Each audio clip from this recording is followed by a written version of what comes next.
Hi, I'm Remy Perry. I'm a member of the Brain Injury Association of York Region Board of Directors representing caregivers.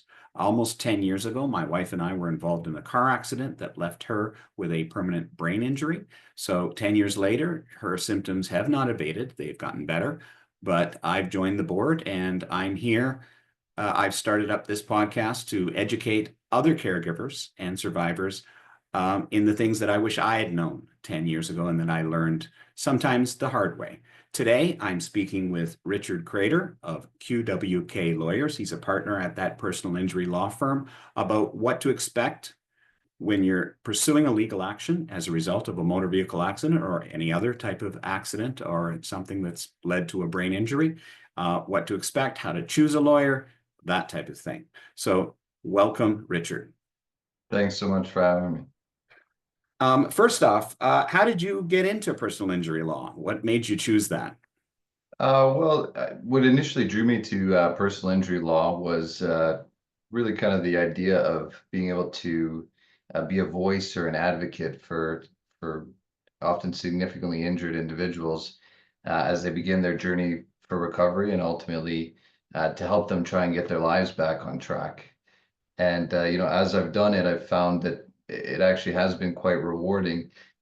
We're unique in personal injury where we start with somebody who's really suffering and probably in some of the worst shape of their life. We get to join them in their rehabilitation journey, and ultimately we're responsible for negotiating and finalizing their claim with a settlement that can help set them up and put them back on the right track for the rest of their lives. So we're in the unique position as personal injury lawyers that most of our clients really appreciate what we do and are quite happy at the end of the day, which I don't think is necessarily the case for all lawyers. Yeah, So I know the stereotypes about lawyers that are out there. It must be tough to be a lawyer sometimes. A lot of people don't have a lot of liking for them. But yeah, personal injury lawyers are definitely, from my experience, have been the good guys.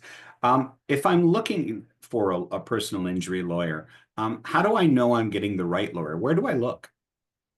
well, it can often be quite difficult. I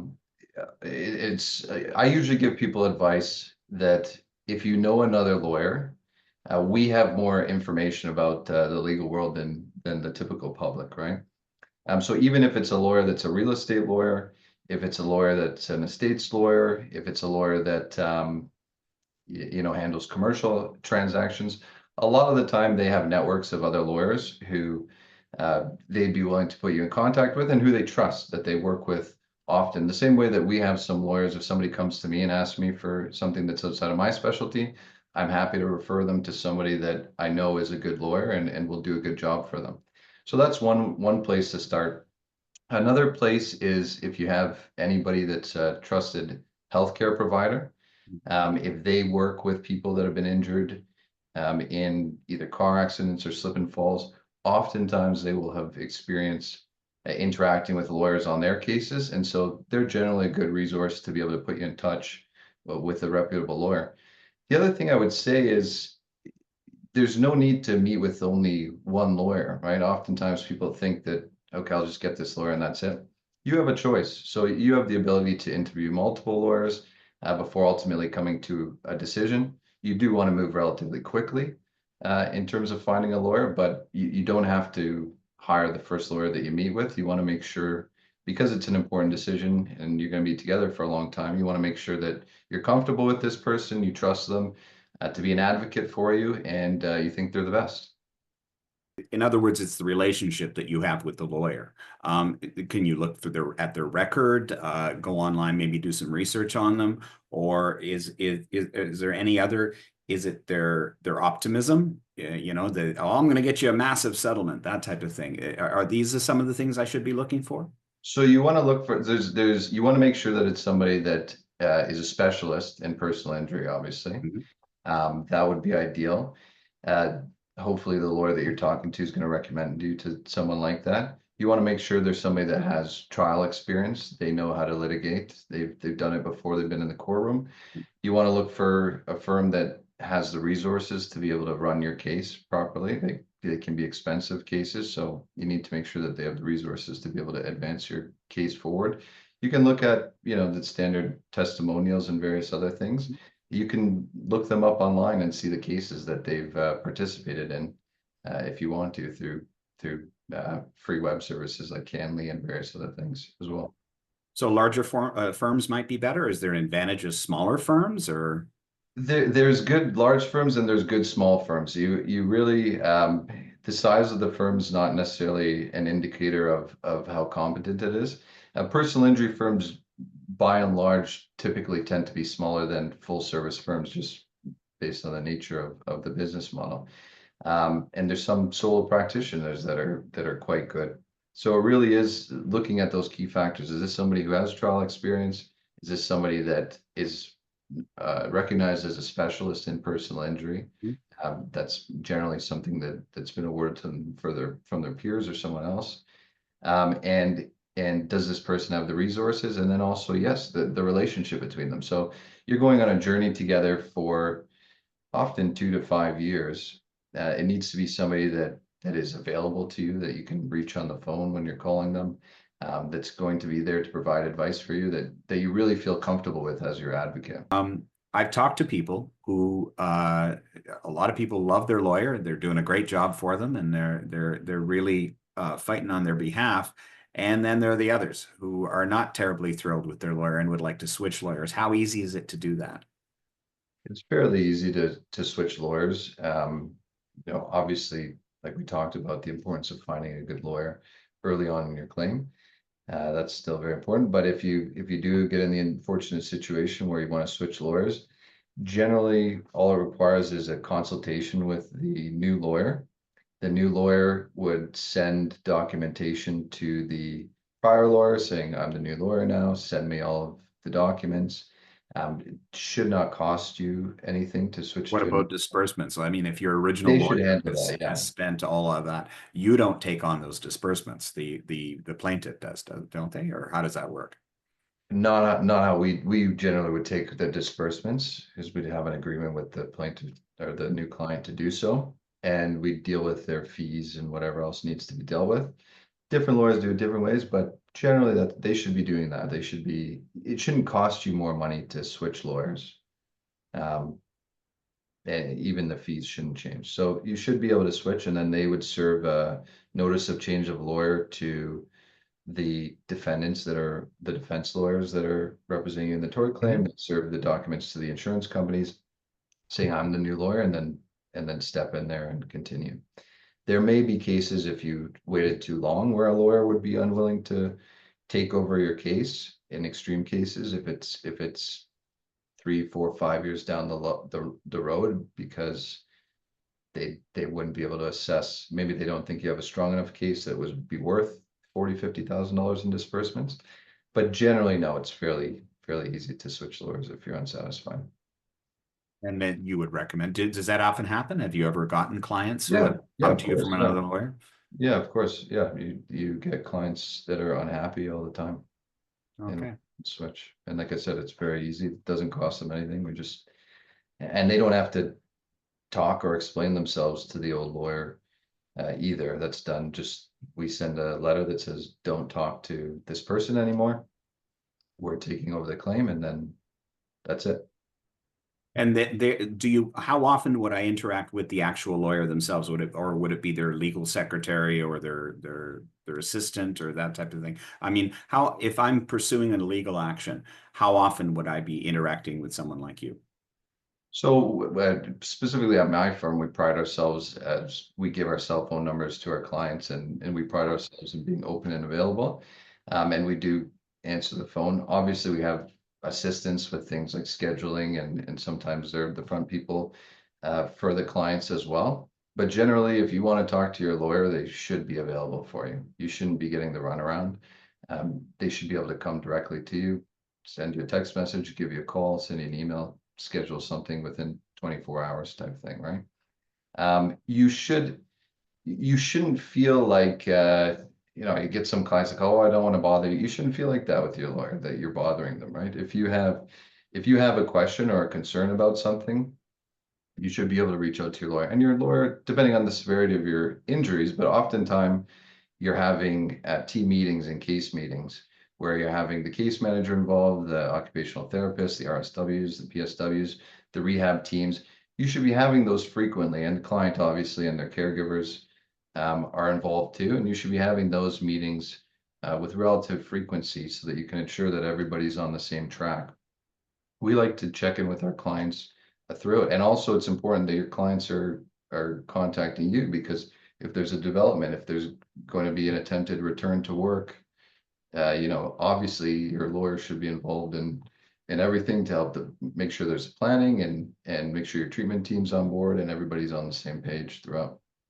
So you're kind of a central referring agency. I know that in our case, in the legal action we took, just about every healthcare professional we ended up working with, or by extension from that, was started out by maybe mentioned or recommended by our lawyer. They didn't necessarily write us a referral, but they put us in contact with them because, of course, having done that for almost 2 decades, by the time we hired them, they knew a lot of people out there and they knew who the good ones were.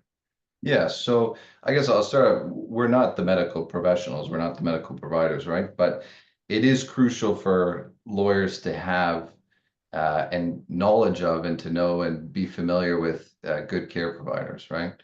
And that's integral. You do develop a network of trusted care providers who have had success with other clients in the past that you know are some of the best in the field. Specifically for brain injury, there's certain specialties that people need versus other orthopedic injuries, for example. So you have to know and identify who these people are, get them involved in the case early. Ideally, you get involved with a good case manager, an OT, and sometimes they like working with a team of people they're familiar with. And if you've had good success with them in the past, you might get them involved. But yes, it's absolutely crucial to I wouldn't say that you're directing their treatment necessarily, but you're helping facilitate it happening and identifying people that could be of assistance to the case and working with the current care providers to make sure they're getting the best care. Well, I mean, if we hadn't talked to our lawyer, I wouldn't know what a physiatrist was. That's for sure. I certainly wouldn't know what a case manager was, at least in the context of healthcare. There were just so many people that they knew of, that they put us in touch with, that have been instrumental in my wife's recovery. When you talked about launching a civil action as soon as possible. I have to admit, I phoned a very reputable personal injury firm about a month after our accident. And they said, well, what are the symptoms? And I described concussion, the ones that are usually associated with concussion. And they said, do you expect it to abate? And I said, well, when we're a month in, we're probably, it'll probably, because a lot of people figure it's going to go away. And they said, well, we can't really touch you because law in Ontario says you cannot sue for something that's temporary. Could you expand on that? Like, when should people be contacting legal representation if they are suffering from a brain injury? Yeah, so there's a few different things to unpack there. The first thing I would say is, if you're suffering from a brain injury, you probably want to be contacting a lawyer almost as soon as possible. First, obviously, you're going to start receiving your immediate medical attention, if that's hospitalization, family doctor, whoever it may be. But relatively shortly after that, you should be contacting a lawyer to at least get an initial assessment, even if you are thinking that this is something that may recover within months, let's say. The reason why is because there's certain limitations and timelines that you have to abide by in Ontario. There's certain deadlines to apply to your insurance company. There's certain deadlines. For example, if you were injured on a municipal property and something to do with ice and snow, you have 10 days to put them on notice. Really? Yeah, otherwise you're barred from advancing a claim. So I would say you should do an initial, and similarly, if you're injured in Ontario, slip and fall, not on municipal property, you still have 60 days to put them on claim. Otherwise, it can be a bar to your action. You don't have to sue them, but you have to put them on notice within that period of time. Really? So there are some pretty aggressive timelines initially. The other thing is lawyers can preserve evidence. So, for example, if you slipped and fell in a parking lot that was improperly maintained, or tripped over a grate that was that was improperly sticking out, and there was no safety warning. A lawyer can get initial measurements of that before any repairs are done. They can get video footage, which is often deleted after a couple of weeks or months. In car accidents, generally a lot of it's preserved, but even still, there might be witnesses that you need to identify and those kind of things. And they can also help you right away start your claim and deal with, I'm sure, dealing with the insurance companies and all the paperwork. There's a lot of technical documents. Things have to be submitted in a certain order, in a specific way, on specific forms. Otherwise, you don't get access to your benefits. But the other, so I would say contact them early, especially if they think you have a case right off the bat. They'll make life much easier for you, right? But you're right. There are certain situations where you cannot claim for specifically pain and suffering and medical expenses if you don't satisfy what's called in Ontario the threshold. And the threshold, I'll try not to get too technical, but the threshold statutory threshold says you need to have a permanent and serious impairment of important physical, mental, or psychological function. And what that means is basically you need to have a likely permanent impairment that is going to significantly interfere with your ability to perform work or activities of daily living. That's been heavily litigated, what exactly that means. It sounds relatively scary, but through litigation, we kind of know what the identifying factors are of somebody that has this type of an injury.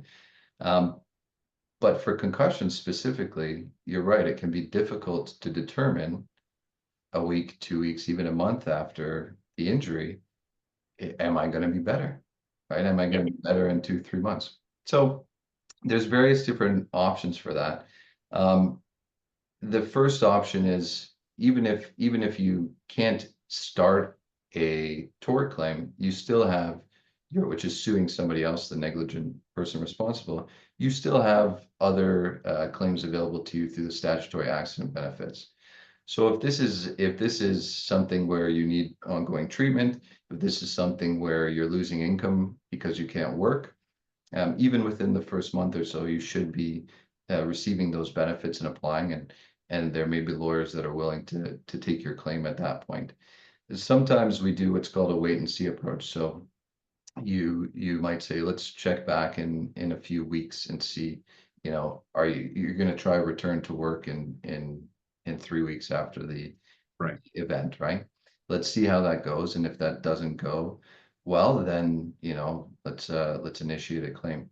But you have up to 2 years to actually sue the person. So you still want to make sure you're contacting that lawyer early. You're making sure that things are preserved if they need to be preserved. People are put on notice if they need to be put on notice. If you recover in 3 months, that's great. It's good. It's better for you, better for your health, and better for your family.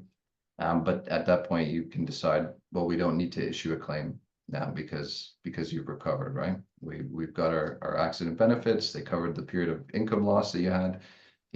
We don't need to proceed on from here.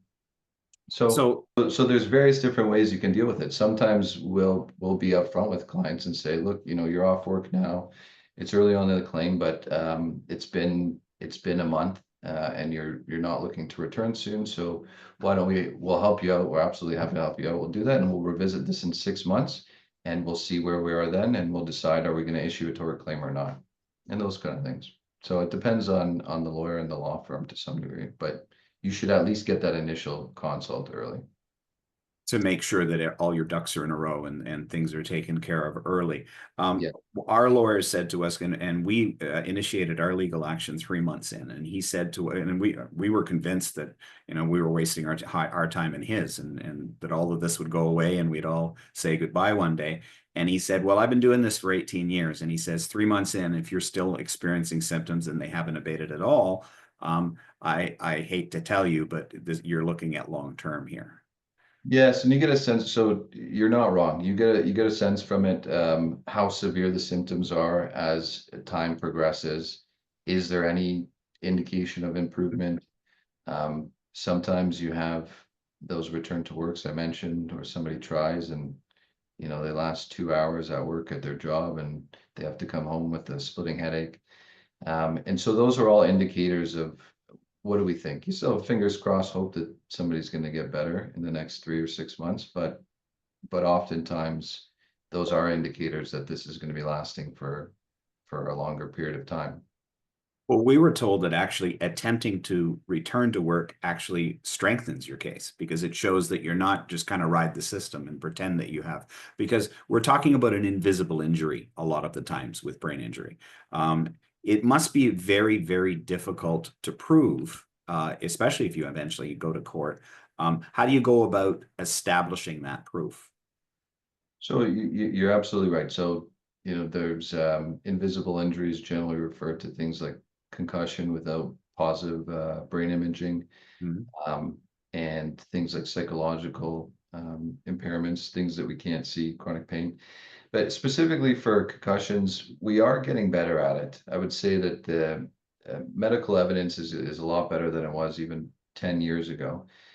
There are some newer techniques that they're using for imaging that have some correlation, but they're not fully flushed out yet. But generally, it's with specialists, right? So, neurologists, neuropsychologists, neuro-ophthalmologists. We hire these people and we do assessments, and they provide us with their evidence, and also the OHIP ones as well, right? So it's very important for somebody that has one of these so-called invisible injuries to be going to their doctors and talking to people about it, right? And going to their specialists and talking to people about it, because the documentation of these impairments and the symptoms help bolster your claim and help us to be able to prove it in court eventually. And I will say the insurance companies, specifically in accident benefits cases, they do generally have a lot of difficulty believing these at the outset when there's no positive imaging. They like things clean, right? They like if they can see a fracture or a torn ligament on an MRI or an X-ray, it's easier for them to comprehend it. But if you can bolster it with the proper experts and support the brain injury and the symptoms are all there, they have come around generally more So often. obviously, going to my GP wouldn't be enough. One of your first places that you'd send your client would be to someone like a neurologist. Yeah, depending on the client, but generally, yeah. So you would start with your GP, but oftentimes you're right, GPs don't, they say concussion symptoms, post-concussion symptoms. But yes, you would if these symptoms are ongoing for around that 3 month period of time, I would recommend definitely seeing a neurologist, and we could send them to that as part of either their tort claim or as part of the accident benefits claim, and getting a professional opinion on what additional treatment needs to be done and what the diagnosis and prognosis is. But don't the insurance companies bring in their neurologists? And I mean, if you're suing an insurance company, I'm sure they have their own people that say, well, you You're look well fine to versed. me. Yes, they do. So, insurance companies, like anything, sometimes you have they're people, right? Your insurance adjuster is a person. So sometimes you will be met with a person who is very understanding and wants to help collaborate and is on board with what the treatment team is doing. But quite often you'll run into the exact opposite of somebody who seems to deny everything, no matter the medical support that you have from the treatment team, from the OHIP neurologist, from the independent neurologist. Right. They just aren't willing to believe it. And sometimes they will get a medical report from the so-called defense IE doctors. And the good thing is we can fight that, right? So even if they get a medical report from one of their doctors, we have the opportunity to challenge that finding through a process called through a body called the License Appeal Tribunal. We file an application, and we ultimately, if we can't resolve the issue, we go to a hearing on the issue, and an adjudicator makes a determination: is the treatment that they're asking for reasonable and necessary or not? That's in the accident benefits context. In the tort context, so that's the lawsuit context, yes, you would both hire your independent experts, and then ultimately, if you can't agree, then it's up to a jury to decide. But that's why there's the importance of, like we were talking about before, knowing who's the best in the field, knowing who has the best reputation, and getting them involved in the claim, right? So just to clarify for people watching this, we're actually talking about two separate insurance companies. We're talking about the insurance company of the person who is injured, who might be denying the claims for various treatment programs, and then the insurance company defending the defendant. They are the defendant usually, or acting on behalf of the defendant in the tort case. So, I mean, in our particular situation, we spent almost 7 years suing the tort case, and then had to turn around and sue our own insurance company because they were turning down all sorts of things. So does that happen often where you have to do two separate actions? Yes, and so I was alluding to that. There's yeah, so there's two systems in play here, which a lot of people might not be aware. So in Ontario, everybody is supposed to be insured. And if you're driving a motor vehicle and you get into an accident, you can turn to your own insurance company and get what's called statutory accident benefits. And those provide, regardless of whether you're at fault or not, even if it was a single vehicle accident that you caused, you're able to go to your insurer and they provide a certain level of benefits to you that are dictated by statute. There's income replacement benefits, there's attendant care benefits, there's medical benefits, there's rehabilitational benefits generally. And so they have caps and limits on them. In addition to that, if your injury was caused by somebody else, and we'll stick with the motor vehicle accident scenario here, you have the ability to bring a lawsuit against that person for causing your injuries. In order to bring a lawsuit against that person, there needs to be somebody that was responsible for your injuries. If you slipped at home on water that you spilled yourself, there's no one to sue, right? You're responsible for that injury.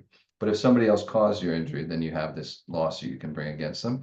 And that provides for, because the statutory accident benefits are limited, that provides for everything above and beyond the limited statutory accident benefits, as well as additional things such as pain and suffering that you can get. So that's when we talk about the two claims. One is a claim against your own insurance company for benefits that they may have denied. And then the other is the claim against the person who's at fault's insurance company, generally, for your pain and suffering damages, your out-of-pocket expenses, your additional medical above and beyond. Loss of future income, all of that, yeah. Future income, all of that, right? Now, what if they're not insured? What if the person who causes your accident is not insured, has no insurance? Yeah, it's unfortunately more common than people would think, but there is a system for that. So if it is a motor vehicle accident, and you're driving as well, or you have your own insurance, virtually every single policy out there has what's called family protection coverage, or OPCF 44, which is where your insurance company will step in into the shoes of the defendant. So you actually sue your own insurance company as well as the defendant, and they defend the claim as if they are a third-party insurance company. Really? Wow. Yes. Yeah. So that's for uninsured as well as underinsured. If somebody committed a policy violation and so their insurance limits are reduced down to only 200,000 from the fairly typical million, 2 million these days. Your own insurance company can come in to cover the gap, as well as if it's a hit and run. So an unidentified vehicle, if you're struck by an unidentified vehicle and they flee, then there's also coverage for that as well. One of the things that we had to do was keep a symptom log in order to prove basically what a machine couldn't prove, that the symptoms were preventing my wife from working, that they had significantly altered her life. Do you employ those? What's the general advice? What are some of the advice that you give your client once you've taken them on in order to help you help them? Yeah, so you're not wrong. So documentation is something that's extremely important to advancing a case. Documentation comes in generally in the form of your medical providers, right? So as you're doing treatment, they're writing notes on what your complaints are. That's everybody from your OT to your PSWs and what they're assisting you with, to your RSWs, to your GP, to your neurologist, right?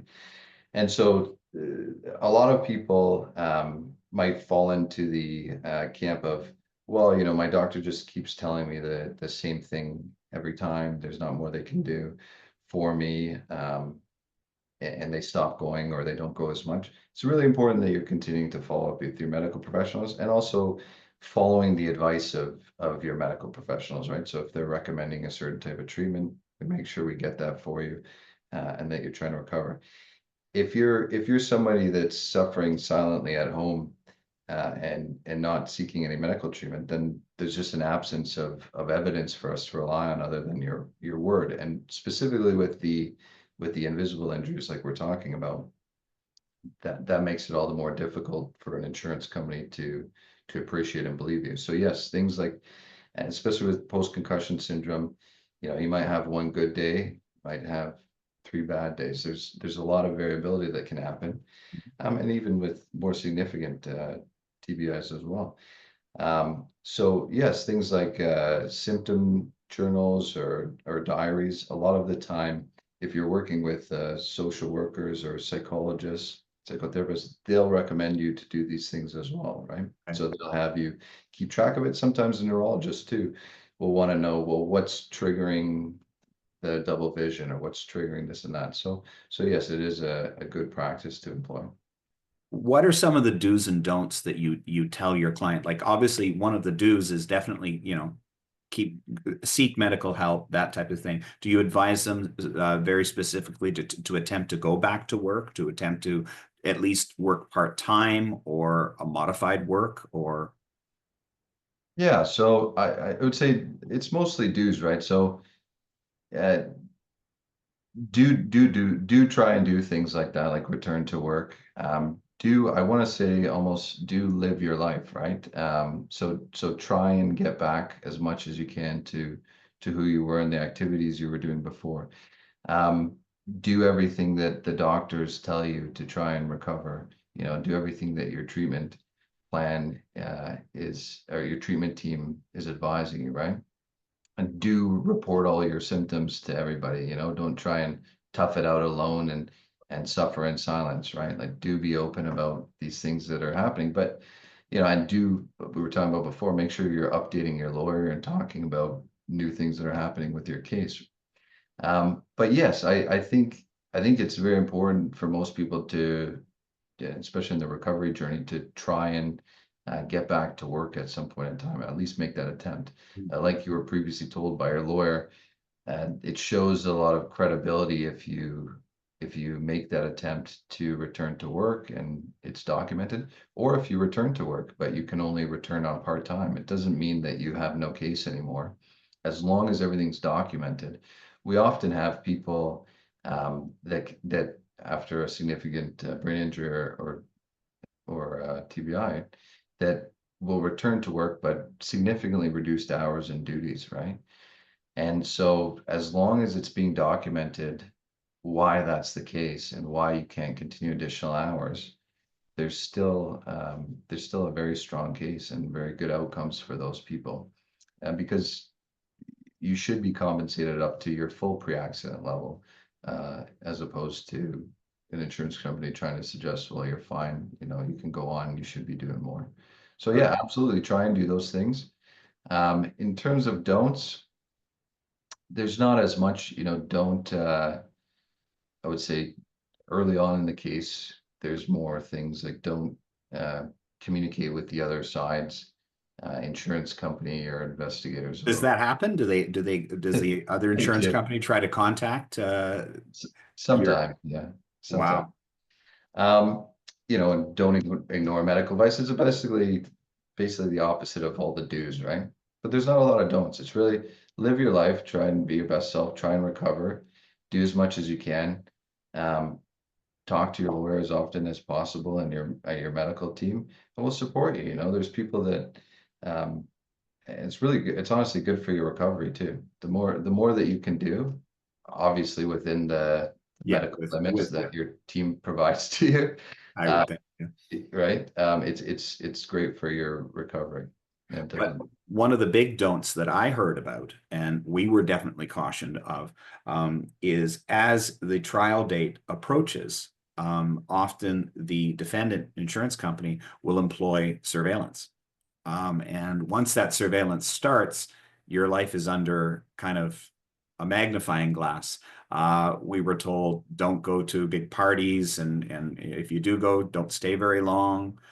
Don't be seen doing anything that you claim you cannot do, even if you can do it for a short period of time and have to spend days recovering from it, because this will hurt your case. So, how often do you find that surveillance has been used? Surveillance is fairly common. Yeah, you're not wrong, as well as social media scrutiny. So if you're somebody that posts a lot on Instagram or Facebook or Twitter or X or whatever it's called, but those things are scrutinized, and those can often be out of context.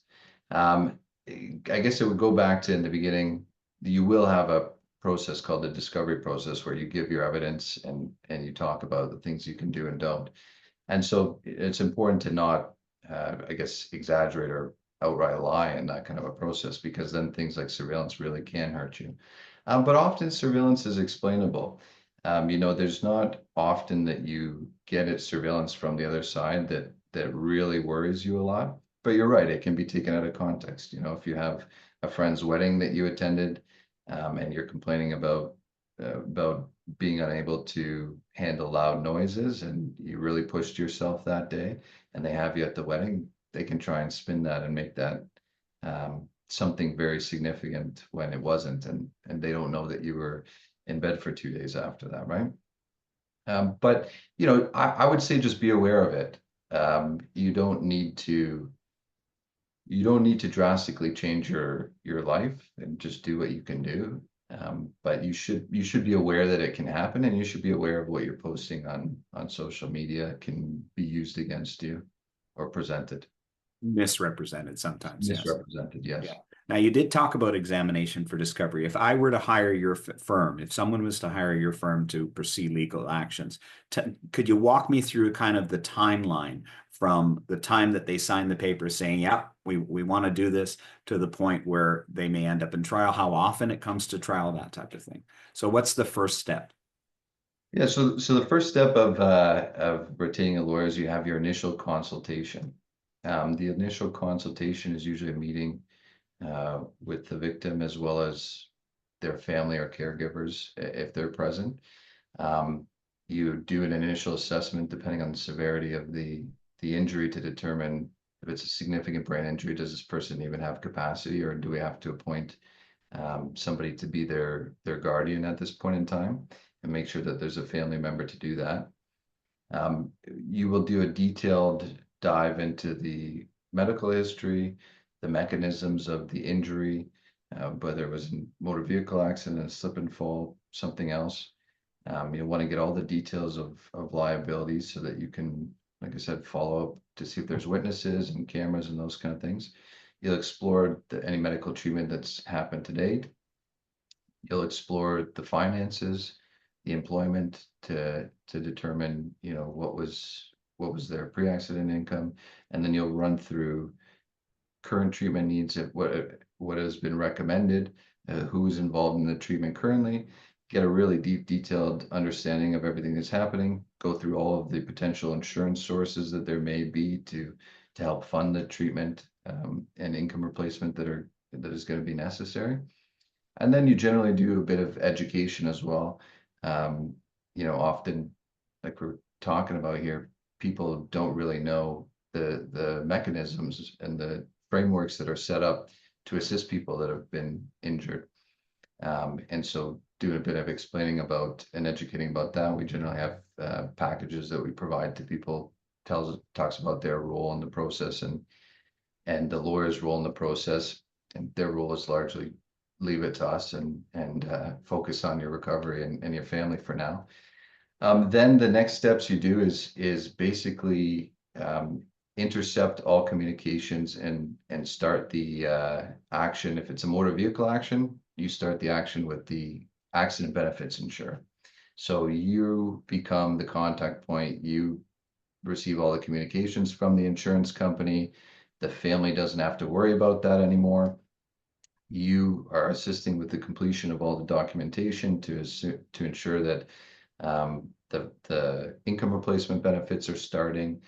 You generally are reaching out to a care team if one is not already in place, and making sure that the proper providers are brought into the claim.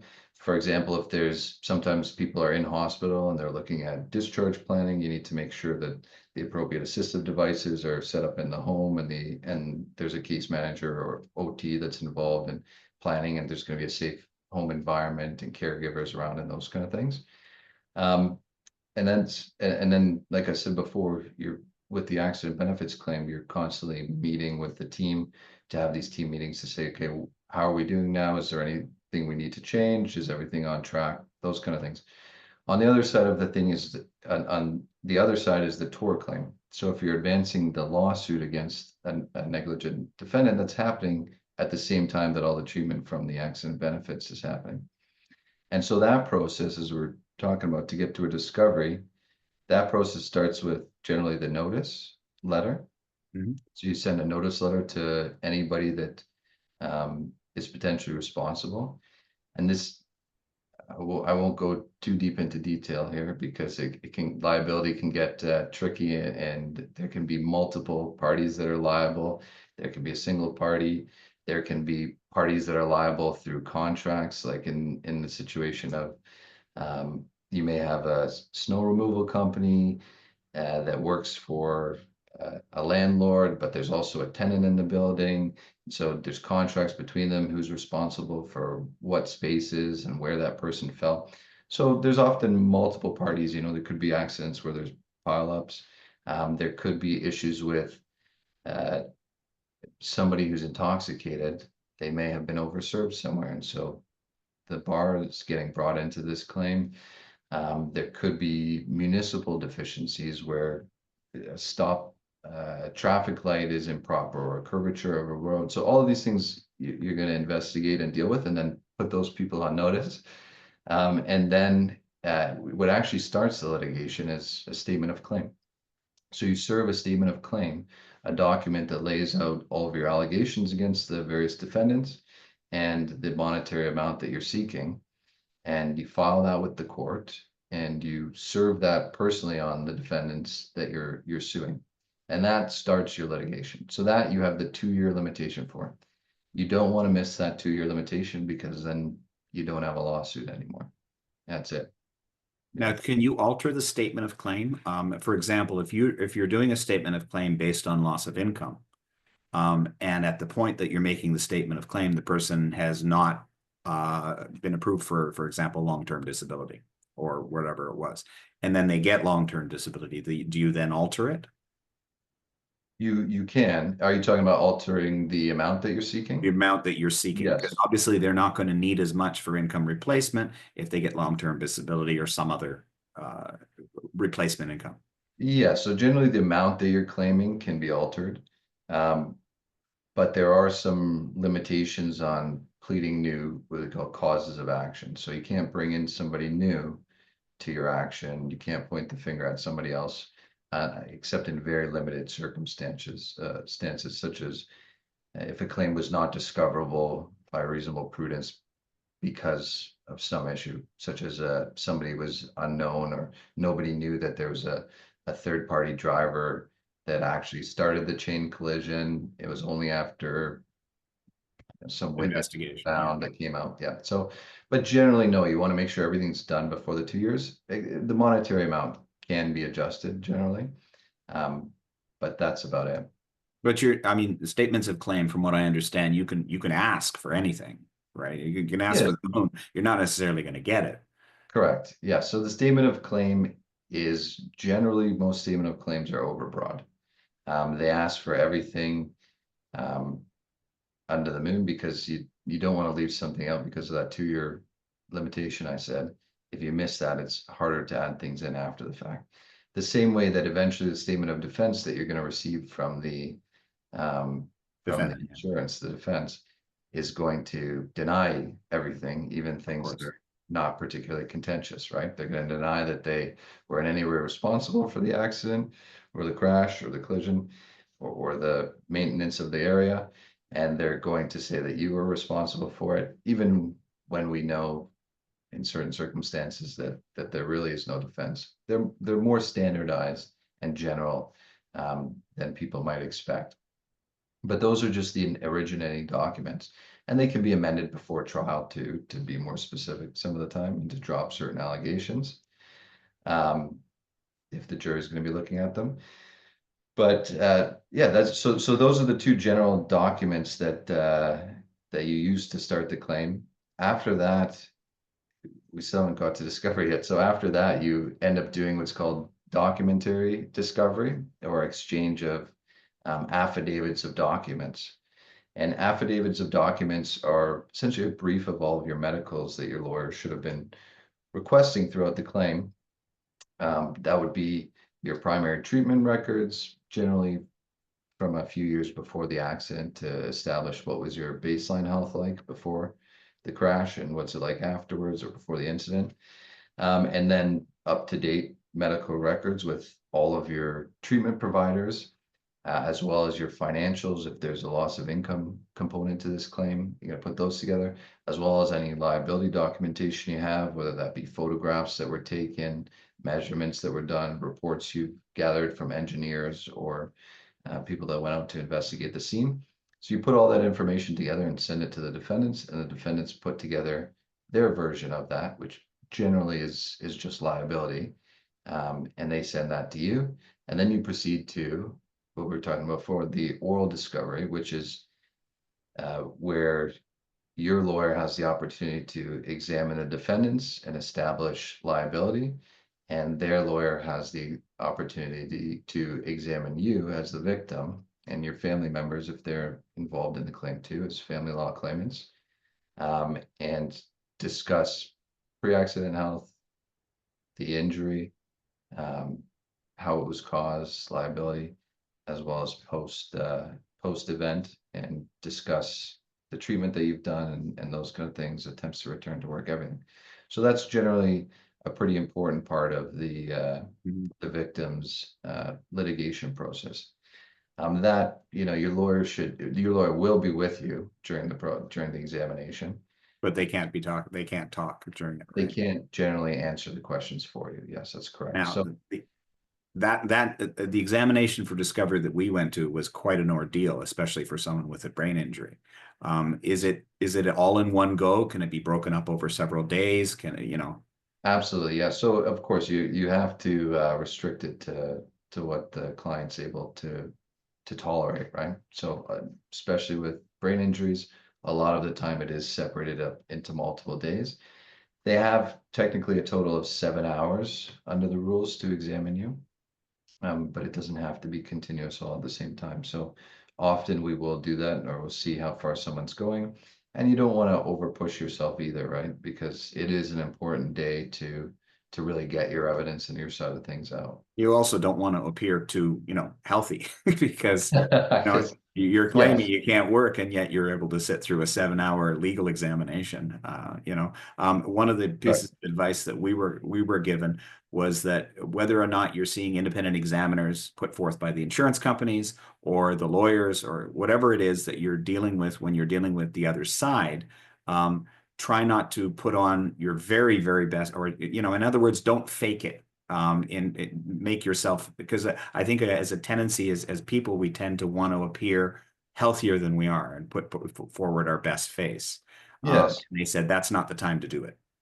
And honestly, you do see that with certain people and certain personalities for sure. And just generally people that have brain injuries or concussions and all the above, when they're prepared and doing an event, sometimes they have a tendency to try and put their best foot forward and present a brave face, right?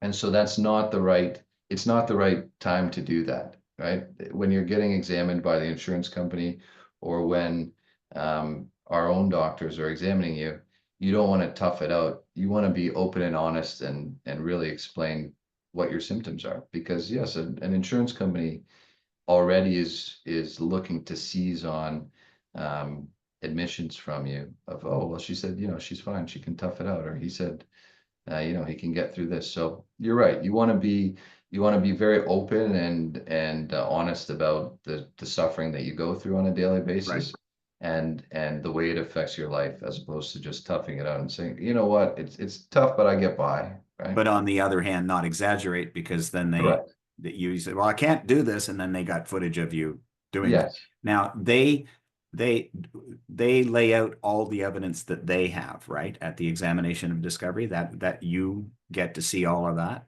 Any surveillance they've done, any Yes. reports they have. So Yes. that all gets put out on the, everybody lays their cards on the table. Yes, essentially. So everybody lays their cards on the table for the discovery and the cards that they have at that point in time. At the discovery, there's also the ability to ask for undertakings, which is essentially, this is a document that exists somewhere. You don't have it in, you haven't produced it in your affidavit of documents, but I think that it is relevant to our proceedings. So I'm requesting that you request that, essentially. So if there's your lawyer should have all of your medical documents, but if there's some medical document or some provider that they didn't produce in the affidavit of document, the other side can ask for that document, and generally, if it's relevant, you produce it.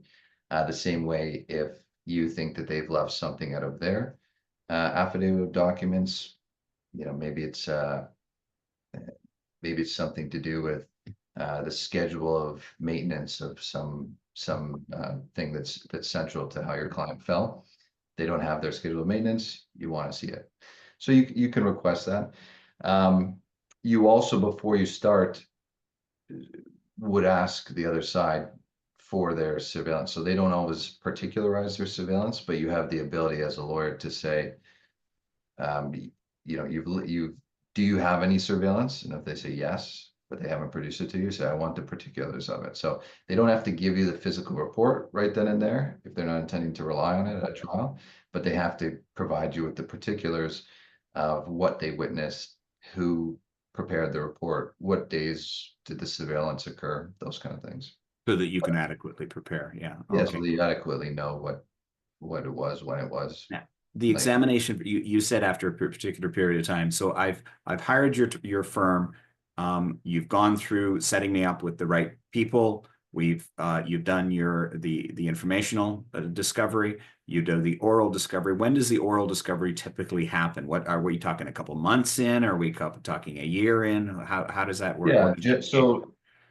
so generally not a couple months unless it's a already crystallized case.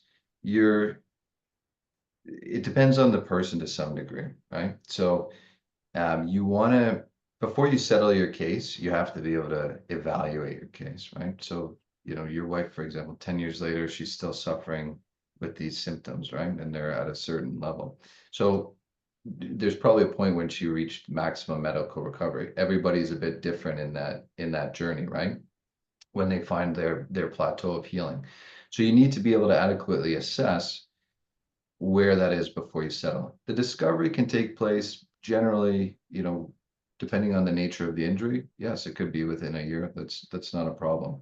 But before you're actually settling your claim, you need to know, and experts need to be able to tell you, where is this injury going to be in 5, 10 years? Have they reached full recovery? Is this what we're going to expect? Is there going to be further decline? That kind of thing. So you don't necessarily always rush a case depending on the case, because sometimes if you rush a case, it can actually be harmful to everybody. Wants to move a case quickly, right? Including us.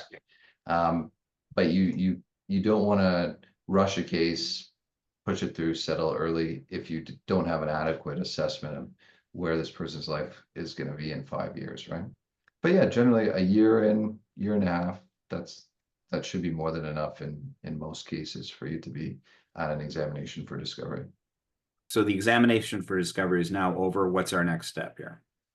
The next step, in certain jurisdictions, they have mediation, Toronto, Ottawa, a few others.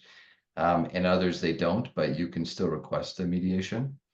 And a mediation is a step where both sides agree on a neutral individual, a mediator, whose job is to help people try and reach settlements.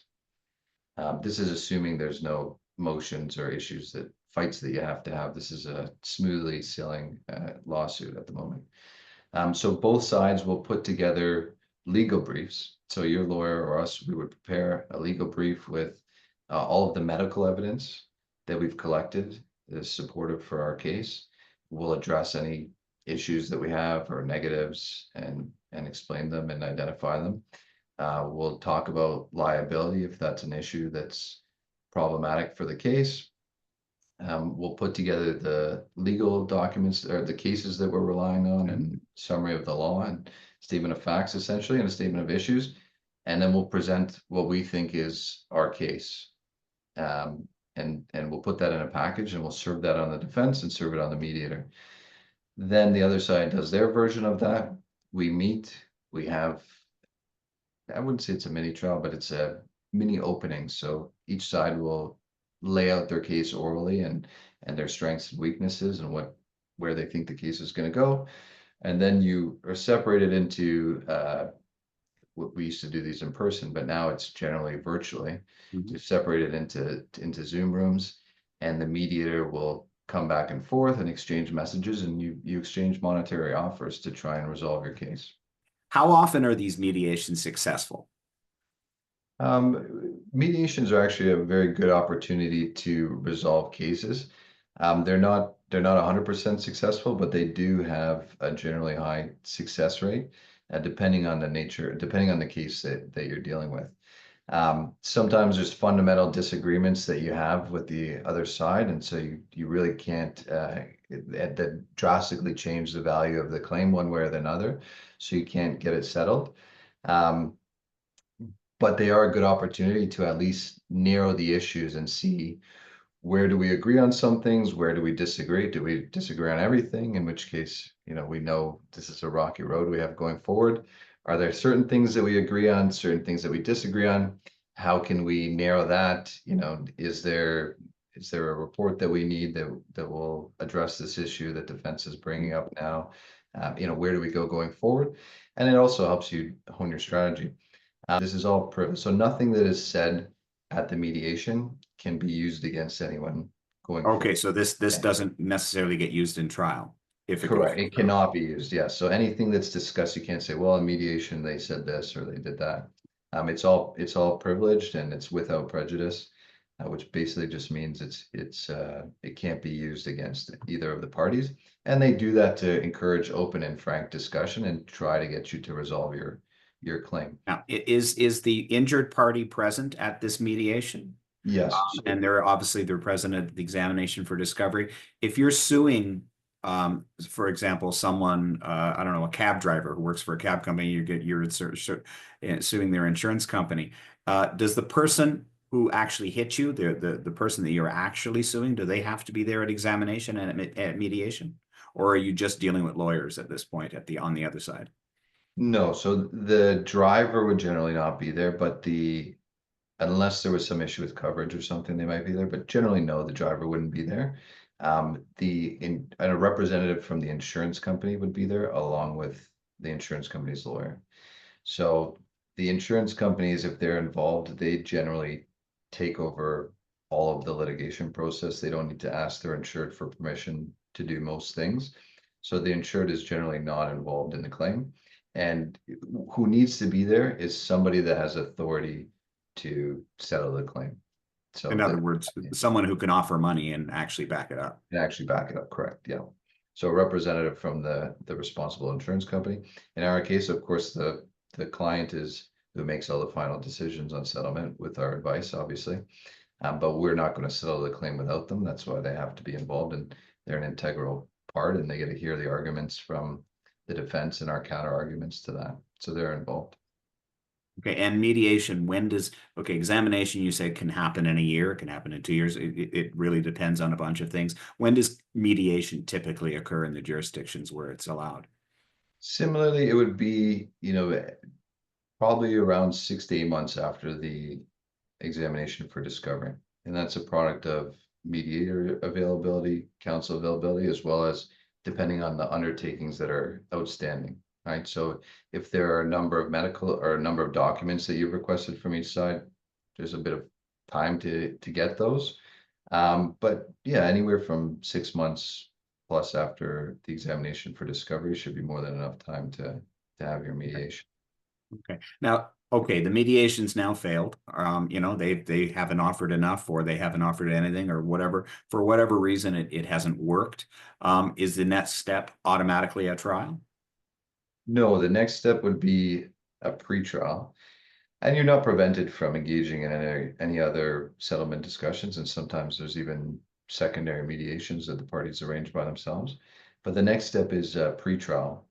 And unfortunately, pretrial and then trial, um, we're stuck in the court system, right, which also deals with criminal matters, and we sometimes get bumped because of those. So you're looking at in the years before you're getting to the next stage after that, depending on which jurisdiction you're in. But the pretrial is similar to a mediation, but it's a trial readiness assessment by a judge, as well as often the judges will try and see if there's any last chance effort they can make to have the parties come to some kind of settlement.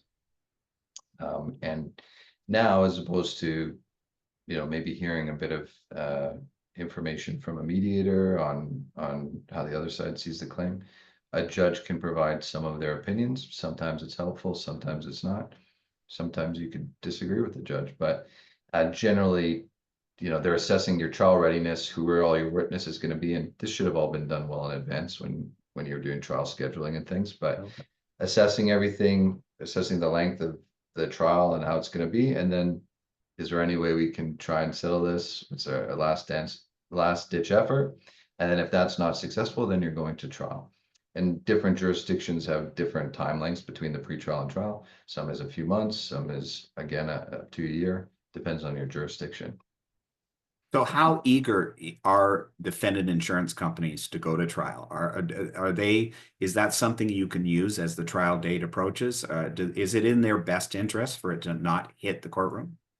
Yeah, generally there's a lot of costs involved with going to trial in Ontario. We live in a jurisdiction where it's loser pays. So if we sue them and we're successful, they have to pay all of the costs of our side on a scale, but they have to pay it. The same way, if we sue and we lose, the plaintiff is subject to paying costs if they lose as well, right? So it generally is in their best interest to try and figure it out before they spend up 6 figures a lot of the time to run a 2-3 week trial. So they do try and get it done, and that and sometimes when it does take right to the doorstep of trial before you actually get a reasonable settlement offer. Really, when they're for the first time, sometimes actually preparing the witnesses for trial, and they realize, oh great, my ortho can't say this, or my neurologist is telling me that their neurologist taught him in whatever at school, whatever. So whatever it may be. So then sometimes it does take right to the very end to get to trial, and then sometimes it takes a trial, but very rarely in our industry, because there's if a case is run correctly, we should know the highest range that's possible and the lowest range that's possible, right? That should be in everyone's wheelhouse to establish. Right. And unless there's a really major difference of opinion in terms of income loss or future care, one side says it needs 0, the other says we need 4.5 million. There's a lot of compromise that insurance companies will generally do to try and avoid a trial, as long as you bill your case correctly, right? But I think it's less than 2% of cases go to trial, right? Are you honest with your client? Are you saying, if this makes it to trial, we're going to try to avoid this, or maybe we should just take this settlement, even though it's not what we wanted? Or Well, no, so it depends on what the settlement offer is, right? If you trial's not necessarily a bad thing if you think you're going to beat their offer, right? Yeah, it's more time and resources, but if you think that their offer is just completely out to lunch and it's going to damage your client in the and you future, have a strong case. and you have a strong case, of course, that's what I mean. and you think you're confident you can beat it, then you should go. But the client and the lawyer should be on the same page throughout, right? So they should be throughout the whole process. Before mediation, you should be having your discussions of how the claim is valued, the various contingencies, you know, where the defense might have a point where you think your points are stronger, and you should be valuing the claim together. Obviously, we have more experience doing it, but kind of explaining to them why you're valuing a claim a certain way, and where you're getting your numbers from, and what reports you're relying on, and where there's strengths in some of their reports versus your reports, Right. and vice versa.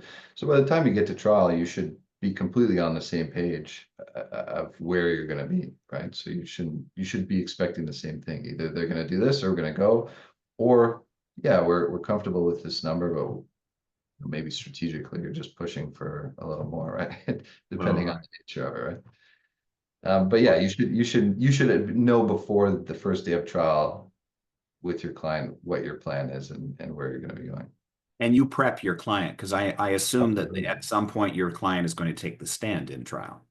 Yes, yes. So before a trial phase it's very all hands on deck. You're prepping every single witness that you're going to be calling. You're preparing your legal briefs. You're preparing for your pretrial motions, your crosses, and your direct examination. It's very in depth for the lawyers. So you're talking to everybody. You're prepping all of the witnesses, Mhm. all of the treating practitioners.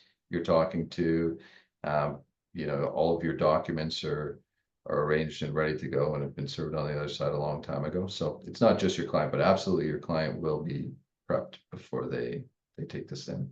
Now we're at the trial. Generally, how long would a trial take in that 2% of the cases? That depends somewhat on whether liability is an issue or not, and also the severity of the injuries and the care. So very significant uh, injuries with, Catastrophic, for example. yeah, catastrophic with multidisciplinary teams, that's going to be a longer, and a liability dispute, that's going to be a longer trial. Um, for a more contained case, with maybe if there's, let's say somebody's retired already, there's no loss of income, that component or something like that, it's going to be shorter. But generally, it's not less than 2 weeks. Generally, 2 weeks is kind of the shorter trials. They can be shorter if there's no liability dispute and it's very Mhm. limited, but generally around 2 weeks, and then up to 4 or 5 weeks, depending on what's going on. If there's multiple, if the liability is really, really contentious, for example, if there's a medical negligence case and it's a infant issue, they can be very long, very long. And now, obviously, well, maybe not obviously, the plaintiff, the injured party, they don't have to be there every day of the trial, just for the day that they're on the stand, or should they be there all the time? It depends on whether they're physically able to do so or not, right? Yeah. Generally, Is that something you recommend, or? yeah, generally they do, so that they're taking an interest in their proceeding. Um, but if they don't have the ability to do it, then they don't have the ability to do it. But generally, yeah, they're there. So when you seek damages in a tort case, you're looking at obviously loss of income, everything that you also talked about. Plus, we learned this brand new term called disbursements and other Yeah. things. So maybe you could explain that for people watching. Yeah, so the way the lawsuits work in Ontario, I was already talking a little bit about the other side paying costs if you lose. There's also something that's called disbursements in the lawsuit. So every time that we request your medical file from your family doctor or from your neurologist, they charge us for it, a couple $100. We pay for that during the life of the claim, so that the injured victim doesn't have to worry about anything, right? Also, if we have to hire experts, be it engineering, financial experts, Medical. medical, whoever else, they charge money. And so we pay for all that during the life of the claim. When the claim settles, they're called assessable disbursements, or when the court decides it by judgment, they will say, these are the disbursements. The other side owes me my disbursements back that I have to pay. So the client basically never sees those. We spend the money, and when the claim settles, we're paid back for our expenses. Unless the claim is unsuccessful, in which case Unless, the correct. client pays the disbursements. Some lawyers do that. We don't have that model. We don't, if we're unsuccessful, we don't charge them disbursements, but Well, which brings me to my next question. A lot of people say, well, I'm not going to hire a lawyer because they just cost too much money. I know I'm probably owed, and this guy hit me, he was negligent, but lawyers are expensive. How does your fee structure work? What does it cost to hire a lawyer typically in Ontario? Not just your firm, but yeah. any. So generally, and our firm does this as well, as it's all contingency fees for personal injury lawyers in Ontario, which means it's a percentage of settlement. So the typical fee is somewhere around 30%. And what that is a fee on the damages that you're awarded at a trial or that are settled for. Outside of that is disbursements. So you don't take any fees on disbursements. Those are just essentially a neutral expense. Mhm. Paid for them, they're paid back. That's typically how it is. So you don't pay anything whatsoever throughout the entire life of the claim. If you're unsuccessful, at least our firm doesn't charge you anything. We're just, that's unfortunate, and all the best to you. And unless we want to appeal it. But if we're successful, then that's how we recover our fee. And so part of that fee is paid for by the defendants as part of their responsibility to assist. Because you sued them and you were successful, they Mhm. owe you some contribution towards costs. So when you're meeting for mediation and they're giving you an offer, disbursements are thrown in there. Like they know that they're going to be As paying for your. correct. So we prepare a disbursement list and we're handing them to them or sending them to them. And so they see how much has been spent on the claim. As well, though, the damages, so it's pain and suffering, the income loss, whatever else. On top of that, there's an additional amount for their contribution towards our 30% fee. So they have to pay costs on top of the damage amount. Wow. So Let's say it's for math, say it was $100,000 Mhm. you're owed for damages. They'd throw in something on top of that, probably 15% plus HST, $15,000. That's not a damages award. That's for you to help you pay your lawyer, essentially, because that's the way the Ontario system works.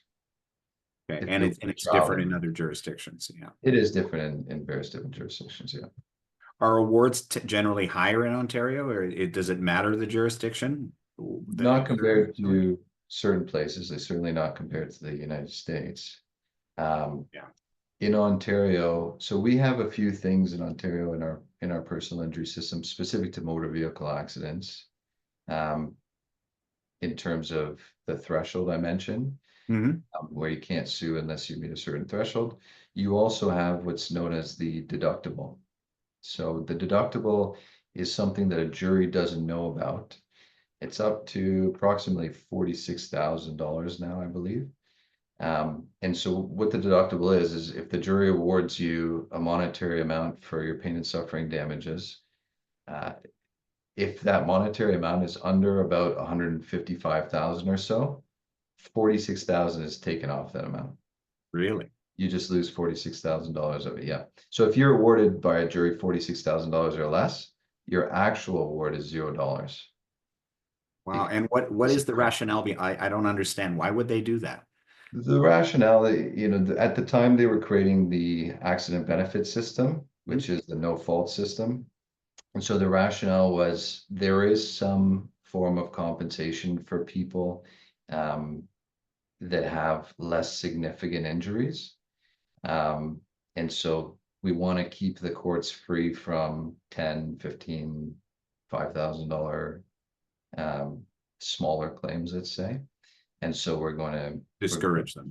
yeah, we're going to discourage them for that reason. Because even if you got $40,000, you get zero, technically you lose if you don't have any other damages. And so the insurance company wins, right? So then there's Right. consequences. A lot of people on our side think that it's a bit unreasonable to have two systems, both the threshold, which already does that, discourages minor claims, right? Because if you don't have a permanent injury, essentially you can't sue. A permanent injury that interferes with your work or activities of daily living. But then on top of that, you're also hit with this additional $46,000 deduction that goes up every year due to inflation. So, I think it's a bit much, but it's the system that we have and what we're Yeah. stuck with. And, your lawyer should assess that beforehand and let you know what the chances are of success, right? Obviously, in a significant case, it doesn't matter because your damages are going to be well over the 155 pain and suffering anyways, Yeah. especially significant brain injury cases. But the other thing is our general damages are capped in Ontario to about 400, it's around 450, $460,000 for pain and suffering. It was My set. question, my next question was, how much can you sue for there? Oh, you can, so pain and suffering specifically, right? There's no cap on financial losses or Yeah. care that you're going to require, but specifically for pain and suffering, which is essentially the court or the judges attempt to provide you monetary compensation for your physical, mental, behavioral injuries. Obviously, money can't replace health, but But how do they determine that? The pain and suffering is, I mean, so what that's it. scale do they use? So now you're capped at 460,000 as the high end. So that's the most significant or severe injury you can think about. And then it goes down to zero at the other side. And then, we know through case law what are head injuries generally worth. And then also a big part of it is, yes, shoulder tear might be worth this much and they're generally common, but how is it impacting that person's life? How is it affecting their activities of daily living, right? And how was the recovery, right? Because not all fractures are the same, not all head injuries are the same. So obviously, the person who has a significant head injury that 4 years, 3 years later, still is off work and can't leave the house for any extended period of time and relies on aides to help them with things, that's obviously worth a significant amount more than somebody who's back to work and exercise, but they might have other losses still, right? They might only be back at part-time and whatever else. But so you know what it is based on your experience and based on prior cases is how it's informed, right? So, okay, case history.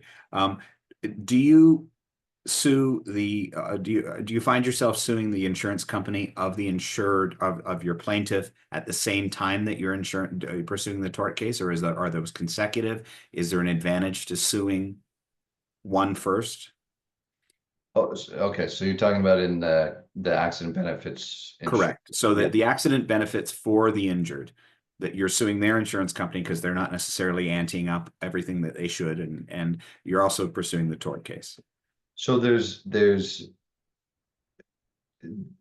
different strategies, but also there's different reasons why you may have to sue your insurer, your plaintiff's insurer for the accident benefits earlier.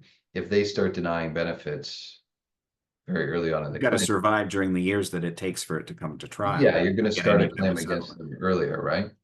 If they're paying everything and they're on board with all the treatment plans that are being recommended and they're paying for the attendant care and they've designated your client as catastrophically impaired and they're paying all the benefits that we're asking for, there's nothing to sue them on. For the accident benefits, we only sue them once they've denied something, Right. right? So if they're not denying anything, there's nothing to dispute about. Yeah, generally, we Do find you something. counter that a lot? Because I can tell you in the case of ours, they denied more than half of what we proposed. You do encounter that to some degree. So the more significant the injury, generally everybody can get on board. That they're gonna be meeting the $6,000 a month in attending care anyways. Like they probably need 10,000 a month in attending care or more, right? So when you're in those kind of cases, you tend to get less pushback, but you may still run into pushback in some circumstances where they disagree with the amount of a home renovation or modification that you need to make for accessible living. Sometimes there's on the bigger ticket items like that, there might be disputes, but no, generally there will be something that you'll dispute after a few years, but not always. Okay.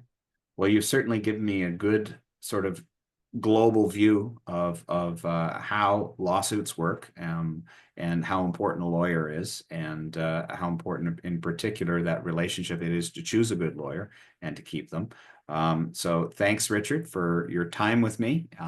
I've learned quite a bit. I learned certainly a lot while we were pursuing our own case, but Yeah, there are always some questions that you have that come up, and it's quite a confusing field for those of us who don't live in it every day. absolutely. Yeah, I'm glad that there are people like you that are willing to step in, that see the value in this, and certainly make what's a harrowing journey for people a lot better. So thanks for talking to me, and maybe we'll talk again sometime soon if I have more questions. Thanks again, Richard. sounds good. Thanks, All Remy. right. Talk to Take you later. All right. Bye-bye.